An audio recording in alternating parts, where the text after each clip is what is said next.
12 saa za Afrika Mashariki, sawa na saa 11 Afrika ya Kati. Hujambo, karibu katika Amka na BBC kutoka idhaa ya Kiswahili ya BBC. Mimi ni Martha Saranga. Katika Amka na BBC asubuhi hii, ikiwa leo ni siku ya 12 tangu kuanza kwa vita vya Marekani na Israel dhidi ya Iran, jeshi la Marekani linasema limeharibu boti 16 za Iran zilizotumika kuweka mabomu ya baharini karibu na lango la Hormuz. Kampuni ya Kitanzania Taarifa Limited inayomilikiwa na Rostam Aziz kushika hatamu za usimamizi wa shirika la habari lenye ushawishi mkubwa zaidi nchini Kenya. Sekta ya habari na matarajio gani? Matarajio yetu ni ya kwamba Bwana Aziz ataendelea na yale maadili ambayo alikuwa amekuwa kule na Qatar, kuangalia maslahi ya wananchi. Na kufuatia ongezeko kubwa la watu wanaotumia upasuaji wa kukata tumbo ili kupunguza uzito wa mwili, tunaangazia ni ipi sababu ya mabadiliko haya na tahadhari gani ya kuzingatiwa. Tunatambua kwamba sio kila anayetaka upasuaji anastahili, na kwa hiyo ni sehemu muhimu sana ya kazi yetu. Ni kwamba tunahakikisha tunaangalia ni nini ambacho kinafaa kwa mgonjwa huyu.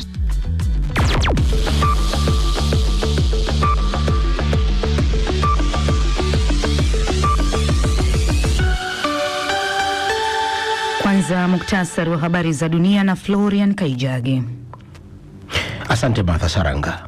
Jeshi la Marekani linasema limeziteketeza meli maalum 16 za kivita za Iran zilizokuwa chini ya bahari jirani na mlango bahari wa Hormuz, njia kuu ya usafirishaji wa mafuta. Kamandi kuu ya Marekani ilichapisha video kwenye mtandao wa X iliyoonyesha boti kadhaa zikilengwa na makombora na kulipuka. Hatua hiyo imekuja baada ya Rais Trump kuionya Iran dhidi ya kuweka meli kwenye njia ya maji, akisema madhara ya kijeshi kwa Iran yatakuwa katika kiwango ambacho hakijawahi kuonekana. Taarifa za muda mfupi uliopita zinasema ving'ora vya mashambulizi ya anga vimesikika kote Israeli baada ya wimbi jipya la mashambulizi ya Iran yaliyofafanuliwa na shirika la utangazaji la serikali ya Iran IRIB kuwa mazito zaidi tangu vita hivyo kuanza. Israeli inasema ulinzi wake wa anga ulizuia makombora kuelekea nchini humo. Serikali ya kijeshi ya Sudan imeitaka Marekani kulitangaza kundi la Rapid Support Forces RSF kuwa ni la kigaidi. Esther Wambano na maelezo zaidi. Hatua hiyo imekuja siku moja tu baada ya Washington kulitaja kundi lenye uhusiano na serikali, Sudanese Muslim Brotherhood, kundi la kigaidi. Washington imedai kundi hilo lilikuwa limefunzwa na kuungwa mkono na utawala wa Iran. Wizara ya mambo ya nje ya Sudan inaishutumu RSF kwa kukiuka sheria za kibinadamu na kufanya uhalifu wa kivita. Jeshi la Sudan limekuwa katika vita ya kikatili vya wenyewe kwa wenyewe na RSF kwa miaka 3 sasa. Mwanamke anayedaiwa kufyatua risasi nyumbani kwa mwanamuziki wa Marekani Rihanna huko Los Angeles mwishoni mwa juma amefunguliwa mashtaka ya kujaribu kuua. Ivana Risset Otis mwenye umri wa miaka 35 alikamatwa baada ya kudaiwa kukimbia eneo la tukio. Waendesha mashtaka walisema wakati kulikuwa na watu kwenye makazi ya mwanamuziki huyo wakati wa shambulio hilo, hakuna aliyejeruhiwa. Haijulikani iwapo Rihanna mwenyewe alikuwa nyumbani wakati huo. Na wataalamu wa afya huko Massachusetts wameanza kutumia akili mnemba kuvumbua dawa mpya dhidi ya ugonjwa wa Parkinson unaoathiri mfumo wa fahamu. Usugu wa dawa dhidi ya magonjwa yanayosababishwa na bakteria kama vile kisonono na magonjwa mengi ya damu, maendeleo ambayo wanasayansi wengi hawakuwahi kufikiri yanawezekana. Kwa takriban nusu karne binadamu wamekuwa wakipoteza polepole mapambano dhidi ya bakteria. Silaha zenye nguvu zaidi zilizopo katika mapambano hayo ni antibiotics, zinazidi kufanya kazi kadiri usugu dhidi ya dawa unavyoenea. Takriban watu 1.1 sasa hufa kila mwaka kutokana na maambukizo ambayo hadi hivi karibuni yalikuwa yakitibiwa kwa urahisi, na idadi ya vifo inatarajiwa kuongezeka hadi zaidi ya 8 ifikapo mwaka 2050 iwapo hatua za haraka hazitachukuliwa. Hii ni BBC.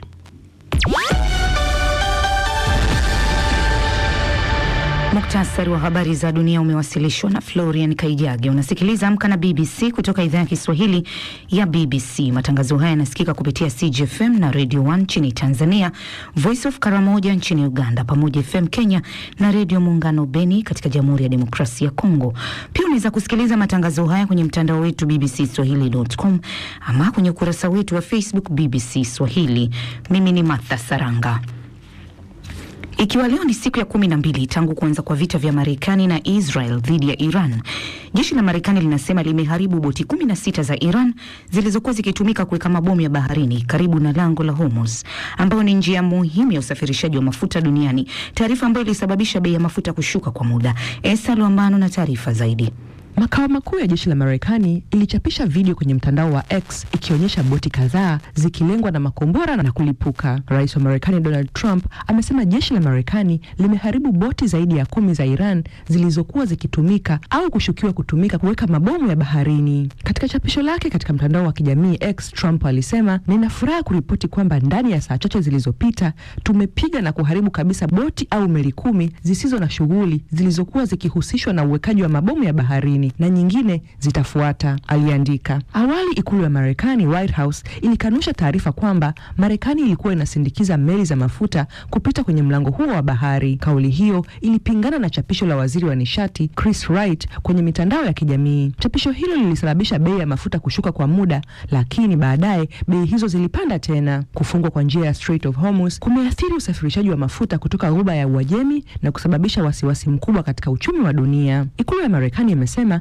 jeshi lake linaendelea kuharibu miundombinu ya utengenezaji wa makombora ya Iran. Msemaji wa ikulu Caroline Levitt alisema ndege za masafa marefu aina ya B-2 Spirit zilitumia mabomu makubwa ya kupenya ardhini kulenga vituo vilivyojengwa chini kabisa ya ardhi. Marekani inasema mashambulizi ya makombora kutoka Iran yamepungua kwa 90% ikilinganishwa na mwanzo wa mapigano. Hata hivyo, nchi kama Israel, Qatar na United Arab Emirates zimeendelea kushambuliwa. Msemaji wa vikosi vya ulinzi vya Iran, Brigadier General Shekarchi, amesisitiza tena kuwa dhamira ya vikosi vya Iran ni kuendelea kulinda taifa na mipaka ya Iran pamoja na kuimarisha uwezo wake wa mashambulizi. Wakati huo huo, Saudi Arabia imesema imefanikiwa kuzuia makombora 6 ya balistiki yaliyokuwa yakielekea kwenye kituo cha kijeshi cha Prince Sultan Air Base mashariki mwa nchi hiyo. Ni Esther Luambano. Mfanyabiashara wa Tanzania Rostam Aziz amenunua hisa nyingi za kampuni ya habari ya Nation Media Group NMG, ambayo ni kampuni kubwa zaidi ya vyombo huru vya habari katika ukanda wa Afrika Mashariki na Kati. Hatua hii inamaliza umiliki wa miaka 66 wa kampuni hiyo iliyokuwa chini ya Aga Khan Fund for Economic Development ACFED. ACFED ilitangaza Jumanne jioni kuwa imekubali kuuza hisa zake zote katika kampuni ya NPRT Holdings Africa Limited, ambayo ndio inamiliki 54.08% ya hisa za Nation Media Group. Hisa hizo zimenunuliwa na Taarifa Limited, kampuni inayomilikiwa na Rostam Aziz. Kwa kufanya hivyo, Aziz sasa anakuwa mmiliki mkuu wa NMG na umiliki pia Mwananchi Communication ya Tanzania na Monitor ya Uganda.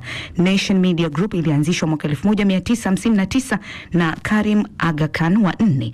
Tangu wakati huo imekuwa na kuwa moja kampuni kubwa za vyombo vya habari katika kanda Afrika Mashariki.